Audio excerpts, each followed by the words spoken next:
In just a few weeks, it's going to be Christmas Day. And it will have been 25 years since I received my very first multi-tool, Woodsman Wave, in 1999.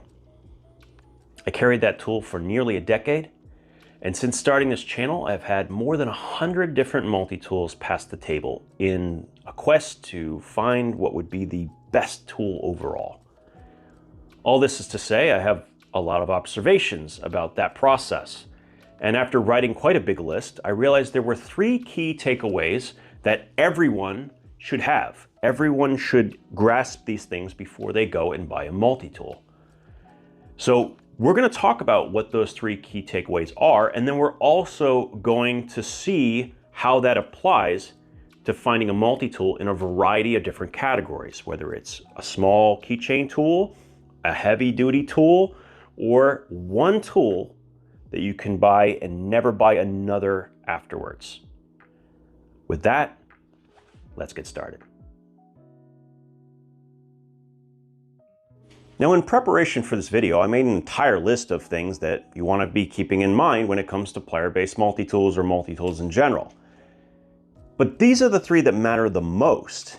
And of those, this is number 1. No question. Before you go any further, you should be asking yourself this question: how am I going to carry this tool? Number 1. It sounds obvious, but if you buy a heavy-duty multi-tool that weighs 12 ounces and you're unwilling to carry it on your hip in a sheath, well, you're likely going to either leave it at home or throw it in a glove compartment or a backpack that you'll leave in a car. And it's not going to do you much good if it's not on your person. So at that point, you may have 1, overpaid, or 2, you would have been better off served making a small compact toolkit that would have done a better job in the first place. Multi-tools function best when they're on you, and the further away from you they are, the less important it is to have one in the first place. That's a very, very important thing. So 3 ways to carry it that I have found comfortable. 1 is on the hip in a sheath like this. There is also carrying it in the pocket, like with a pocket clip, right? So kind of as a substitute to a folding knife. So preferably you would want it to have a one-handed blade. Or, and this is for everyone, something that fits on your keychain. This is something anybody can do, no matter what age you are, no matter what your conditions are. You could probably find a little bit of space to add it to your keychain and find that that's all you actually need. It is the lowest hanging fruit. It is something that anyone can do. And I'll be brutally honest with you. The Rambler, or I should say the Manager, that's sitting on my keychain right now is probably my most used multi-tool ever.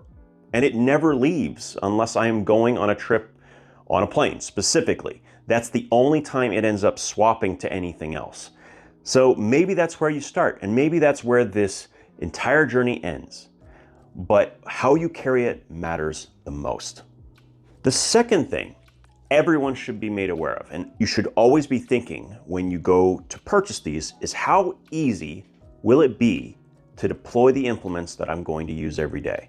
It sounds obvious, but not all multi-tools are designed for ease of use. In fact, very few are, in my opinion. We're going to be talking about some of those a little bit later, but here's just 2 examples of tools that were specifically designed to be easy to use. This is the Leatherman Free P4, and regardless of whether you are left-handed or right-handed, you can access every single item on this with one hand, and it is very, very convenient and easy for anyone.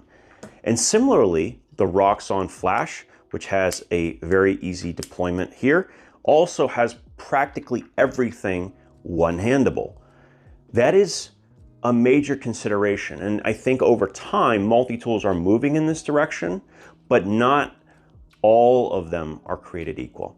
You should definitely be sure that you can access it when you need it. If it's a tool that you think you might use for emergencies, it's going to be even more important that it's able to be used one-handed or at least easily. So just keeping that in mind, that's a very, very, very important thing. The third most important thing you should be made aware of is also the one I tend to break the most because I like gadgets. Accessories to multi-tools can be a trap. Be very cautious. Some of them are designed to enhance the tool itself and don't impact the carryability, but others, well, be cautious. Things like proprietary bits are a big problem. Not only do they potentially require you to have a sheath or carry them in your pocket separately, can be lost, but they might be very difficult to replace and be a money sink down the line. And on the other end of the spectrum, there are really, really good enhancements to tools that don't really cost you anything. An example of that would be the ferro rod and tinder that fits inside the corkscrew of a Swiss Army knife. A small pocket clip that gets attached to the outside, making it even more easy to carry and can be carried in different ways. Or something that takes up space that otherwise wasn't being used. A great example of that would be this little mini ferro rod that sits underneath the scissor of a free series tool, whether it's a P4 or P2 or Leatherman Arc. That would be a great example of a add-on accessory that definitely enhances the tool versus detracting from it. Anything you do that makes it more difficult to carry pushes you closer to wanting to carry a toolkit rather than a multi-tool. That's a very important thing to understand.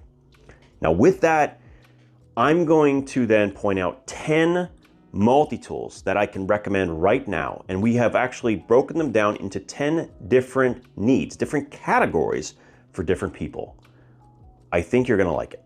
And the first category we're gonna cover is the everyone category. Anybody can do this, which is at least add something to their keychain.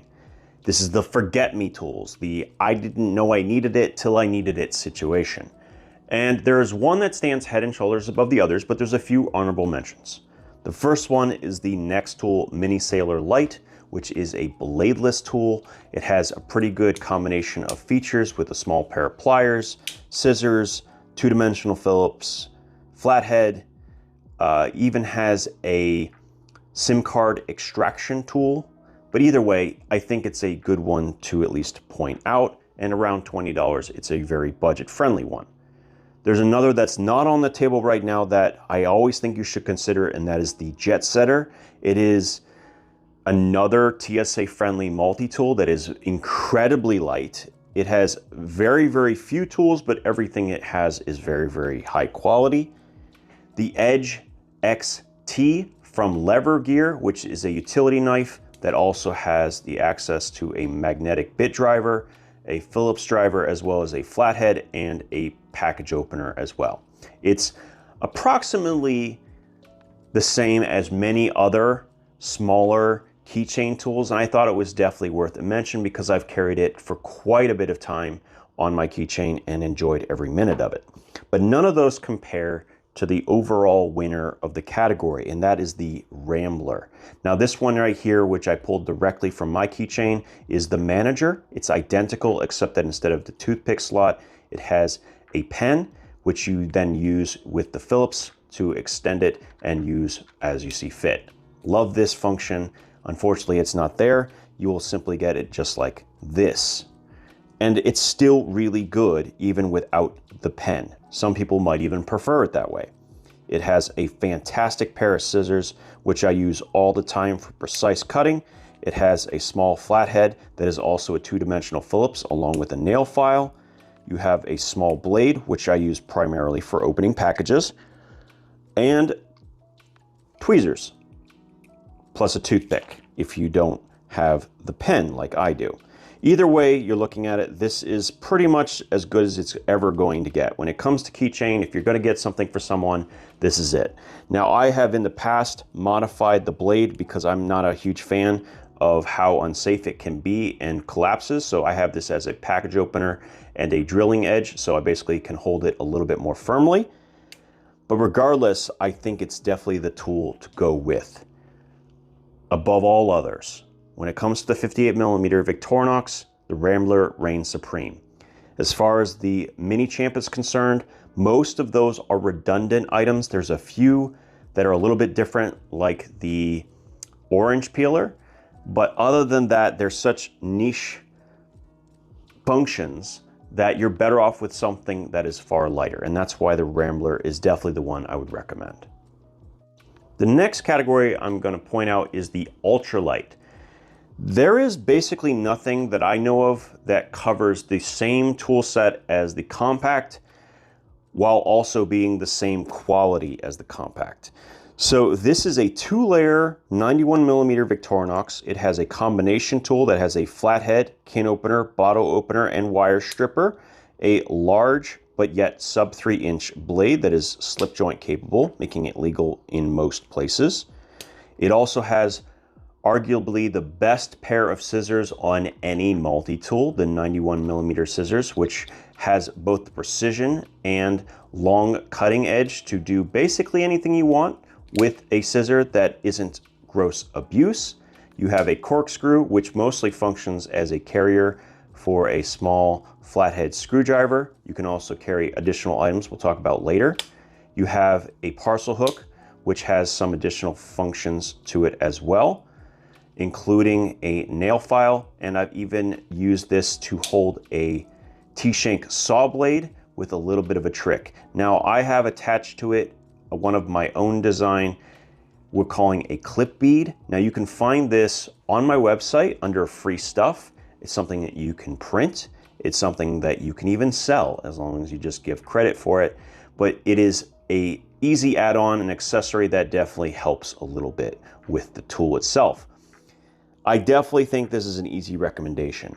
It has not only the tweezer and toothpick, but it also has a pressurized pen, and it has a small needle that comes in underneath the corkscrew, which you can use for extracting a SIM card. And frankly, there's a lot of other benefits as well that make it a useful addition. The compact, it's kind of a category of itself, but nothing out there beats it right now, and I think it'll be a very long time before anything beats it. The Woodsman, the outdoorsman, somebody who likes to craft things with sticks. This is for you. If you want the highest tool density, most capable, and most ergonomic multi-tool ever made, I have it for you. Now, honorable mention to this category is going to be the Huntsman.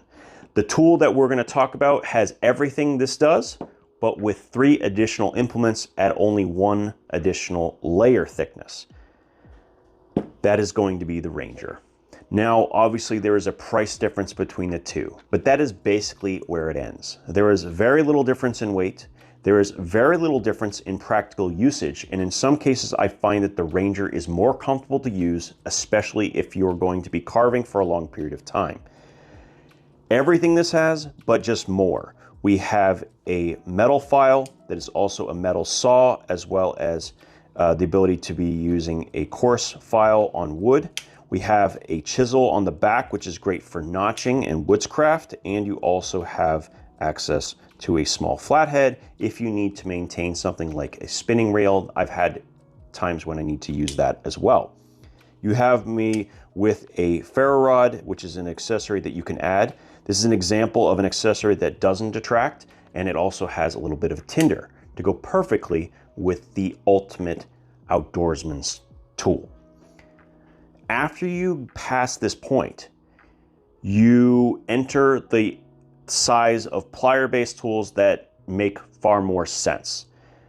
Any larger Swiss Army knife starts with pliers, and it's a very thick layer. It adds a ton of weight, and it also starts to make you wonder, does it make sense just to go with a plier-based tool? And when you start looking at those comparisons, it does make more sense. So this is where Swiss Army knives end and plier-based tools begin. Now, up until this point, Victorinox has basically dominated the pocket knife aspect of multi-tools. There is one company, however, that is able to compete, and that is Roxxon with their K2 SE. And I'm going to call this category pocket knives for the US market, because you have all locking implements with the exception of the scissor, and everything works with a pocket clip, something that Victorinox does not come with. So this has a sheath and a bit kit, but really you don't need that. It's mostly coming down to the pocket knife itself. So this has a one-handed D2 blade, which is liner locked. Very, very nice. You have the biggest pair of scissors you'll see on a small pocket knife. This right here. Check out how stout these are and incredibly sharp. Inside the handle, you have a small pair of tweezers as well. On the other side, we have a locking saw with a liner lock. Just press in right there. And then to get access to the rest of it, push up and you have 3 implements. A 3-dimensional Phillips with a small nail file. You have a reamer awl, flathead, can opener, and bottle opener. And the way these work is once they have locked in place, you then take the same deployment mechanism and it can then close. So another example of excellent deployment, and you can use it basically one-handed. Really, really like this tool. It's a good one, and at less than $40, I think it's pretty hard to beat. The G10 is very grippy, something that I wish Victorinox would do, because their handles just are quite slippery, especially if your hands are greasy, sweaty, or wet. This does not have that issue. I can highly recommend this unit. Of all the brands out there besides Victorinox, I think they basically take the cake on value, function, and everything else you can imagine. The outdoorsman, not just talking about bushcraft and woodscraft. I'm talking about boating, fishing, hunting, you name it. Somebody who needs actual pliers in an emergency to make a repair on a vehicle, a tool, a firearm, you name it. You need a pair of pliers. And more than that, I think there's an opportunity to choose a tool that will also work in emergency scenarios, because maybe you can't use one of your 2 hands for whatever reason, either because you're holding something or because you're incapacitated in some way. I think having a tool that is easy to deploy, that has the right functions, well, that's really important. If I was going to only pick one and price was not a consideration, it would be the Leatherman Free P4. Now this is an Amazon exclusive at this point, I believe, and they do go on sale from time to time. During Black Friday, they were about $110, and they will probably be that cost next year as well, so keep an eye out. I definitely can recommend this tool. Everything on it is one-handable. Everything on it is done pretty well. Basically, the only downside I have with the Free P4 is the diamond file. There is none. It has a very, very small file that isn't particularly good.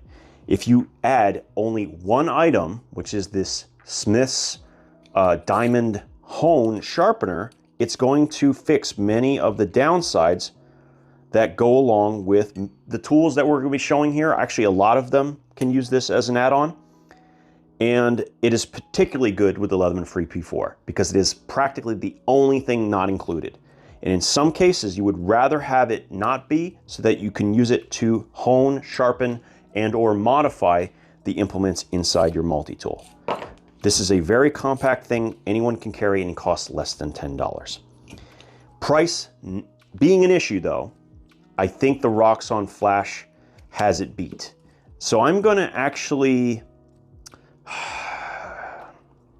I'm gonna hedge my bets here, and I'm actually gonna pick the Roxxon because it also provides a really good budget multi-tool on top of it. So this costs $43. It has a D2 blade, which is definitely better than 420HC for edge retention. It has, once again, easy to deploy implements that you can fan out, select the one you want, like I do the Phillips here. It will lock, and then you can then disengage it. So one-handed implements that way. You can also deploy the saw one-handed as well without any issues. The pliers, technically speaking, I can deploy one-handed. I kind of have to just roll it out carefully. See if I can do it through the viewfinder. I can do that, but it's not super easy like the Free P4. This has replaceable wire cutters. It does come with replacement cutters included in the box, and it has spring-loaded pliers. So that is an advantage it has over the Free P4. And so for convenience, I think that this is also going to be very nice for a lot of people who are starting out. This requires you to have a slightly different action. You have to kind of position your other finger inside to manipulate the plier. You don't have to worry about it. with spring-loaded pliers. So the Roxxon Flash would be my choice, with a very, very close backup coming to be the free P4. So if you keep that in mind, I think you can't go wrong with either choice. This one is USA made, this one is made in China. Budget-oriented, non-budget oriented, you choose. But for now, we're gonna leave that as the Roxxon. Heavy duty multi-tool. It's kind of an oxymoron when you think about it, because almost every plier head in any multi-tool is made out of cast steel. That's going to be very limited in overall strength. And if you try to use them in the same way you would a dedicated lineman's plier, you're going to break that multi-tool. No matter whether it's the heavy duty variations or the lighter ones, you're going to break the tool. Where these really shine is as a companion, a backup to save you time. And if you work in the trades or you need a heavy duty tool, you likely are into the idea of saving time. It's the same reason why you might buy an organizer. This is a great backup implement. And when it comes to heavy duty multi-tools, there really are 4 that I think are worth noting. The first one is the Swiss Tool MX. It is a new variation of the Swiss tool that has everything that did, except that it also has a one-handed blade, essentially making it strictly better than the original. I think it's actually potentially going to overtake the leader maybe in the next year or two, depending on how things go. We have the Gerber Dual Force, which is the most budget friendly and can be found regularly under $80. It has the most unique plier of any of the tools, with a slip joint made of forged plates that are riveted together. So you have the most leverage as well as the most wide opening plier. So that's definitely something to note. You also have the Gerber center drive. Both of these have the same bit driver, center drive bit driver, which uses standard 1/4-inch bits. This also has a spring-loaded pair of pliers that I definitely like quite a bit. The only thing holding the the center drive back is that it either has a serrated blade or a scissor. If they ever come up with a T-shank holder, not the weird Remgrit one, but a T-shank holder that fits inside, I think this would easily overtake the leader, which is the Leatherman Surge. The king of multi-tools, some would say. This tool has not aged well, in my opinion. It was the undisputed champion for so long, and they have, through their own missteps, kind of smudged the name a little bit. Number one, the quality control has been a little dodgy. Now this one is in very good shape. When I opened it, I was very happy with it, but they are still using these god-awful cutters that have the huge gap at the bottom, and it's something that they didn't used to have. And so if you have an older Surge, pre-2019, you probably have a better Surge than the new one, and that's a really big problem. It might seem like a small issue to some, but to the people in the trades, that would be unacceptable. I would not want to necessarily give them something that I know they're not going to be happy with, because they really need those tools to work every single time. So that is what's holding them back right now, among other things. Also, why the heck haven't they made an update? It's been 20 years now. Let's get a new version of the Surge that has all the considerations that they've been shared with over the last decade plus. It's time. Surge still reigns supreme. It's still the one I would recommend. It's still ahead of the other 3, but not by as big a margin as it used to be. So, with a little bit of reservation, the Leatherman Surge takes the heavy-duty slot in 2024. The companion multi-tool. You might be a person who carries a folding knife every single day, and you're not willing to give up the option of doing so.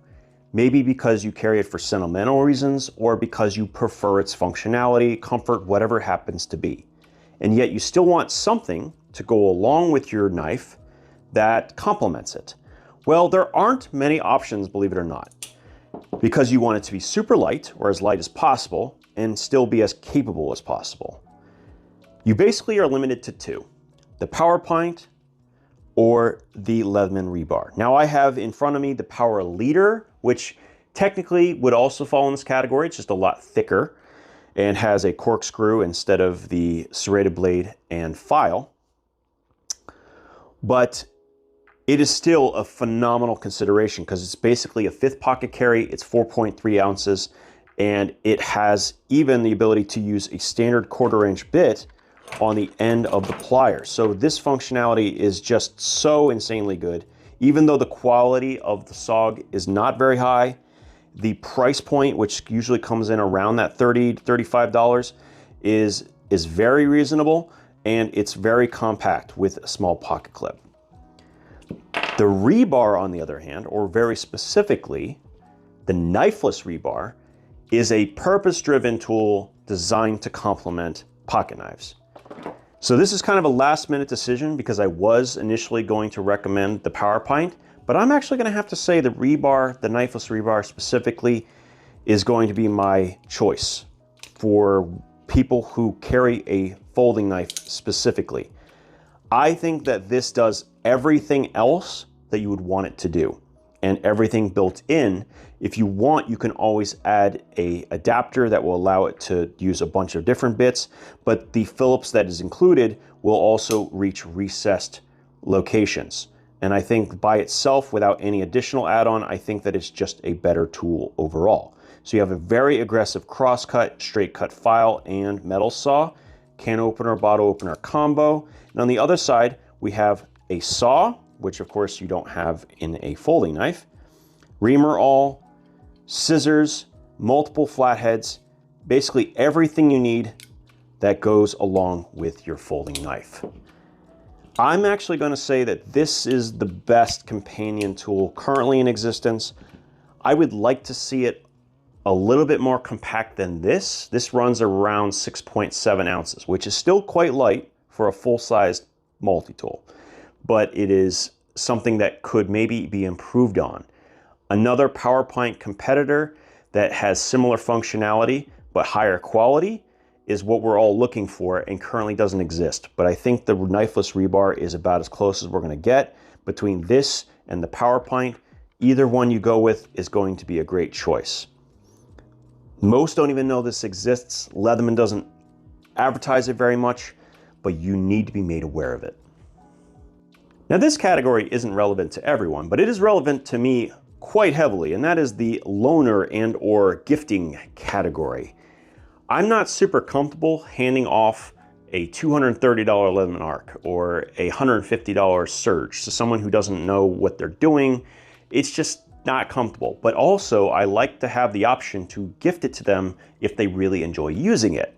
So I like to have a stock of budget-friendly multi-tools that I can give to people. And here's just a couple of examples. So first off, we have a couple of pocket knife options. This one is made by Rock Tool, but Mossy Oak has the same thing, and they're under $20. They're very decent pocket knives that have scissors. They have a full 1/4 inch bit driver built into them. They have a reamer awl, can opener, flathead, and so on. That's a cool option. If you want plier-based tools, well, there's lots of options in those categories as well. And since the patents on the Surge and Wave expired, well, we've seen a whole bunch of them.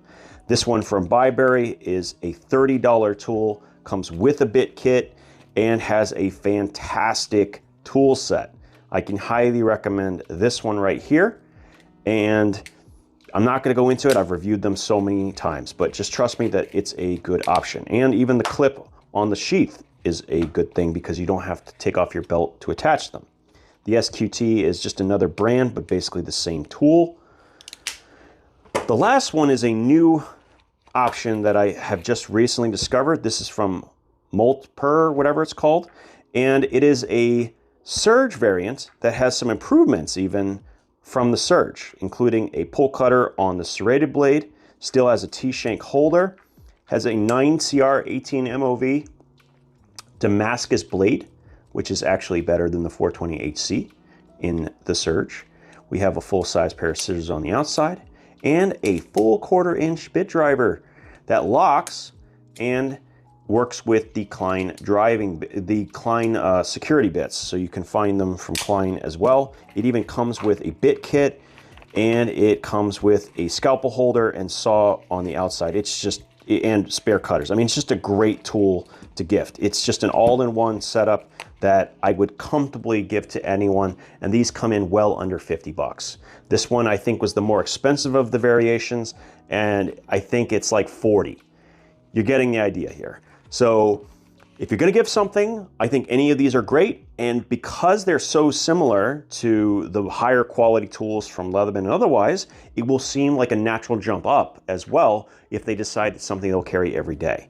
They don't have the best sheaths, they don't have the best quality, but for the price, there is no better value out there. So I definitely think these are worth a consideration, specifically any of the Surge clones.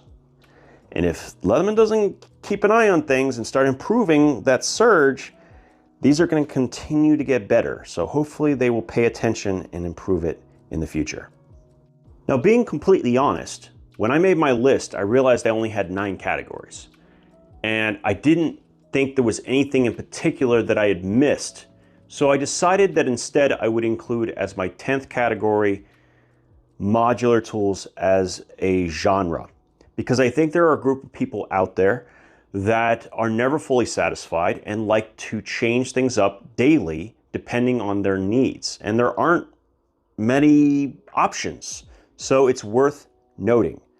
There are 2 companies that are leading the pack, in my opinion. There's Goat Tools, which are one of the first on the market with a plier-based modular multi-tool. And there is Roxxon with their Flex system, both the plier-based Flex as well as the Flex Companion, which is the pocket knife variation. Now, I'm not going to go into the why in this particular video, but there is one leader between the 2, and that has a lot to do with the available implementation. Roxxon is killing it as far as availability is concerned, and all the different implements that you can put in these tools, and both use the same combination. So if you've never seen this before, and I have a bunch of videos on this topic, you can basically pick and choose what you want to put inside these tools. And if you want to take it out, you press this all the way down, it disengages the lock, take out the tool, swap it in for something else, put it back in, and there you're ready to rock and roll. So this one is my personal, which has set up with the D2 blade that's one-handed for right-handers. On the other side, I have small scissors, which aren't released yet, small diamond file, and so on and so forth.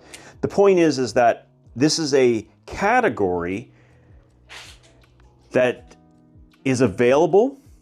It's just in its infancy, and it's probably going to expand greatly. So as a timestamp, as a snapshot of the future, these are worth talking about. Right now, Roxxon is leading the pack, but maybe that will change. I'm curious to hear your thoughts, if you think this is just some novelty or it's exactly what you've been looking for. The Highlander, there can be only one. If I got rid of everything else in my collection, what multi-tool would I keep? That's the question we are going to answer with the 10th recommended multi-tool. I'll tell you right now, it's not the Leatherman Wave. The original variation I carried for years, and it was probably one of my favorites. But what made it so good for me in a lot of cases is I was very forgetful, and the fact that it had no loose components was very, very important. The modern Leatherman Wave does not have that same consideration. Now, the Leatherman Arc, I think, still is probably one of the best tool sets ever made from Leatherman, and deployment is phenomenal on this. MagnaCut blade steel, just a great tool overall. It was in the running for sure, but it's not the one I would recommend as the one and done for anyone else but maybe myself. And even then, I would never carry it stock. I would be modifying it.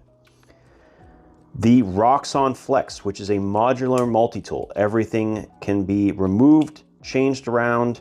Technically, this would be a cheat in the sense that you could make it anything you want, but it's not something I would recommend to just anyone, which left me with only one choice.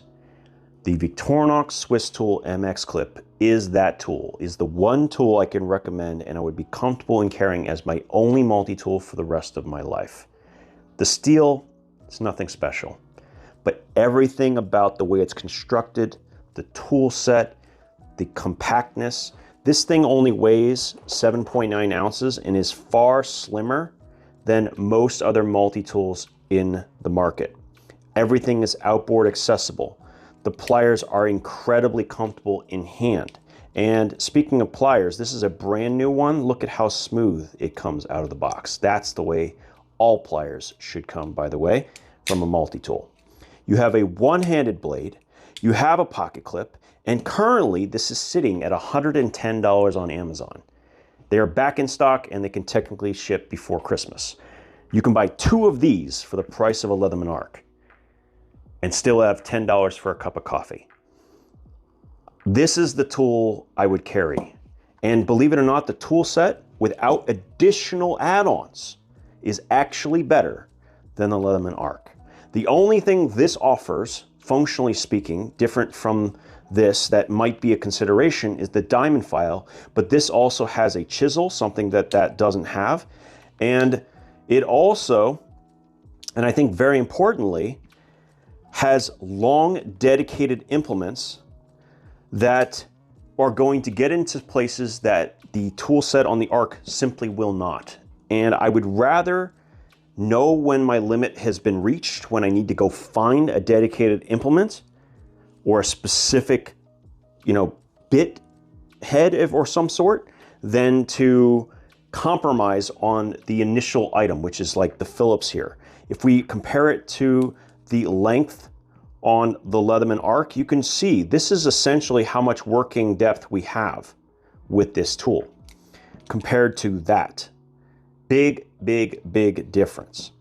And I've come to the conclusion, and this kind of went with the third realization, that I would rather have everything in the tool work perfectly than have one that's specifically designed to function with accessories that I may or may not have on me in the first place. And so for that reason, for both myself and for everyone else, I recommend getting this Victorinox above all other multi-tools right now, especially at the $110 price. I'm still blown away with how good that is. And I have another surprise for you. When I got these in the mail, I unboxed both of them, questioned why I just bought 2 more, and then realized something. They have stealth improved it, and they told absolutely no one.